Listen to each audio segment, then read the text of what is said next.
umvira rero twebwe twakuze tubona abatama bacu basangira inzoga mu mukuza. Je natanguye kubona basangirira mu mukuza, hanyuma bagasangirira mu icupa, bagakoresha umukenke mu icupa ryari rindi cupa risongoye cyane rirerire gose rya Primus, apana ya ma Primus y'ubu, nayo barayakoresheje mu kupimamo inzoga. Canke bagasangirira mu ugwato. Ni ukuvuga ko abahutu babana umukenke w'iwabo, abatutsi umukenke w'iwabo, canke bakakoresha umukenke umwe, abatutsi bahejeje gusoma bagaca baha abahutu bagasomesha uko nyene batawucacuye. Mugu umuhutu ahejeje kukutsa asomye agaheza agahereza umututsi yabanza gukata kw'igipande agata, canke akabanza akawucurika hajya basomesha hajya hato hajya ku mutwe akaba ari hashira indani. Sinzi kwa uvyumva, ivyo vyari nomo, nta ngorane nimwe babibonamwo, kuko ariko bamwe bari baravyonkejwe, abandi bakavyonka uko nyene, bakavyakira uko nyene, kumbure ku nguvu. Sivyo twakuze tubona abatwa baje gukora amasafuriya, kandi baje no kuvuga iyo baje kugukorera isafuriya canke bakagusanira ikindi kintu cyari cyo cyose, basana bakora byose. Rero mu kumuhemba washobora kumugerera ibiharagi canke ukamuha amahera.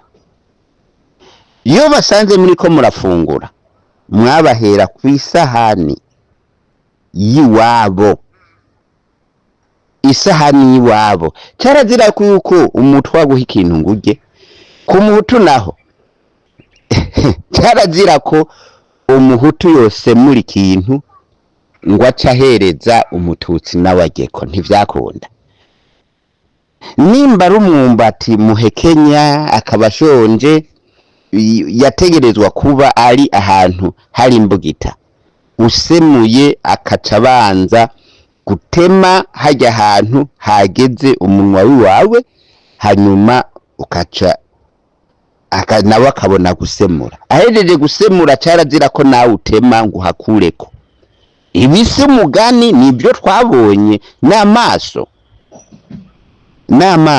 mbere.